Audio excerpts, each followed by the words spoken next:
Thank you very much. Good morning, everybody. It's a great pleasure to be there and to present our results, our study at the Surgeons Congress conference. So I'm going to present the preliminary results of a randomized controlled clinical trial on multimodal prehabilitation in colorectal cancer patients to improve the functional capacity, physical performances, and lower postoperative complication in this study. Sorry. Go ahead. Okay.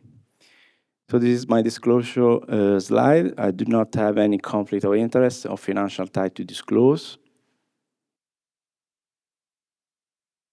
Postoperative complication occur in up to 50% of patients undergoing cancer colorectal resection, and they are associated with poor prognosis, increased medical costs, and lower health-related quality of life.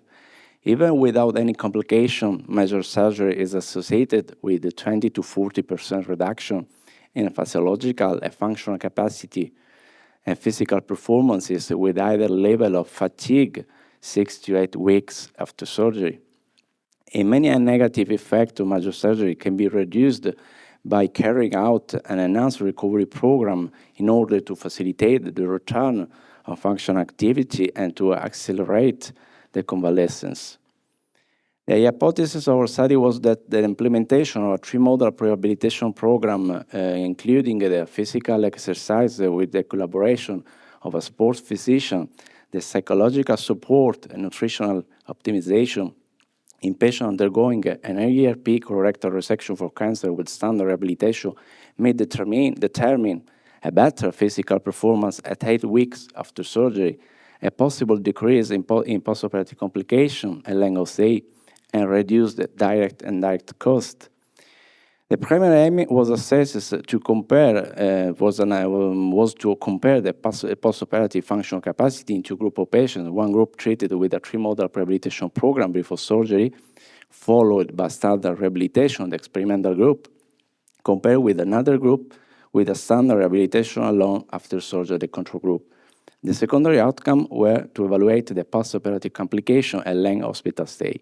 This was a single-center, single-blind randomized controlled trial from the University of Ferrara, Italy.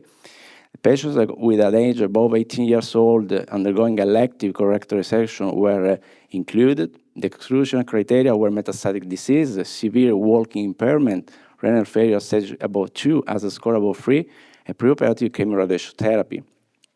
A patient had been randomized either to a rehabilitation intervention group receiving a 4-week rehabilitation with a 3 days training, or to control group receiving no rehabilitation. Both groups follow the current international ERAS guidelines. The primary outcomes for functional capacity was assessed and measured by the 6-minute walk test. Patient is asked to walk along a 30-meter walking distance, aiming to cover the maximum walking distance during 6 minutes. The secondary criteria for primary outcomes were the cardiopulmonary exercise test by analyzing the volume and oxygen peak in our patient, the hand grip strength, and the sit-to-stand test. This is the timeline or measure were assessed at 4 weeks before surgery, under the day of surgery, and at 4 and 8 weeks after surgery with the free training days for 4 weeks before surgery.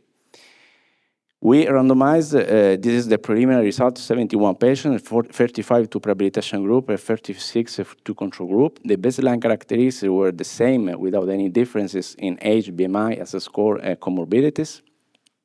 Among intraoperative variables, the most performance procedure was right colectomy with a surgical approach by laparoscopy more than 95% of all cases.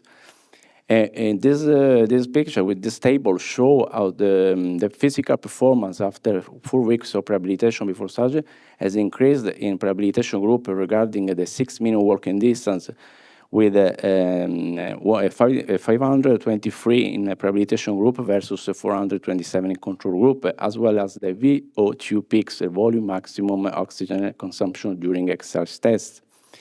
This test, the 6-minute walk test, increased, actually maintained the increase in experimental group at 4 weeks and 8 weeks after surgery. In this picture, we can see how the physical performance was greater in experimental group at different time point versus control group for the 6-minute walking test and for the VO2 max during exercise. Among postoperative variables, we didn't find any significant difference between the two groups regarding postoperative complication according to Clavier-Dindo classification. The median hospital stay was 4 days in both groups without any statistically significant differences. The preliminary results show a greater improvement of functional physical performances in prehabilitation group versus control group. There was no difference in postoperative complication and hospital length of stay between the two groups that were treated by minimally invasive surgical technique following the same ERAS perioperative care principles. However, the study was not powered to determine the impact on prehabilitation postoperative outcome. The sample study calculation was performed on the primary outcome in 6-minute walking distance. Finally, the analysis on direct cost, healthcare costs, is still ongoing in terms of caregiver workload and return to working activities of our patients. In conclusion, the prehabilitation protocol has proven to be feasible and safe, and the proposed training was effective in improving exercise functional capacity in surgical patients due to a multidisciplinary involvement in our department. However, given that this final preliminary, it is not determinable whether the proposed intervention can effectively reduce postoperative complication and hospital stay duration. Thank you so much for your attention.